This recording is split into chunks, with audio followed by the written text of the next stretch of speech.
North east news আসামৰ যে আজিৰ পৰা সংবাদ জগতত এক নতুন সংযোজন হ'ল তাৰ কাৰণে মই স্বত্বাধিকাৰী চিৰঞ্জীৱ পাঠক ডাঙৰীয়া আৰু ইয়াৰ লগত জড়িত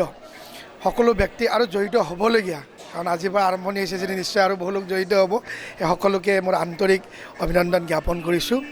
মোৰ বিশ্বাস যে চিৰঞ্জিতেই হওক বা ইয়াৰ লগত জড়িত যিসকল ব্যক্তি অভিজ্ঞ ব্যক্তি আৰু এই সংবাদ মাধ্যমত যি নতুন সংযোজন কৰিছে সদায় সত্যনিষ্ঠ বাস্তৱধৰ্মী কিছুমান কথাৰে বাতৰিৰে অকল বাতৰি নহয় মানুহক সমাজ এখনক আগুৱাই লৈ যোৱাত যিবিলাক কথাই সহায় কৰে সেইবিলাক বিন্দুৰ আগত ৰাখি সমাজ গঠন প্ৰক্ৰিয়াত এটা পজিটিভ দিশত সদায় বাস্তৱ আৰু পজিটিভ দিশত যাতে আপোনালোকৰ এই চেনেলটোৱে আপোনালোকৰ এই আগবঢ়াই লৈ যায় সেই চিন্তাধাৰাই যাতে আগবাঢ়ি লৈ যায় তাৰ কাৰণে মই পুনৰবাৰ মোৰ আন্তৰিক অভিনন্দন জ্ঞাপন কৰিছোঁ। সত্য বিশ্বাসৰ সততাৰে ৰাইজৰ স্বাৰ্থ নৰ্থ ইষ্ট নিউজ আসাম।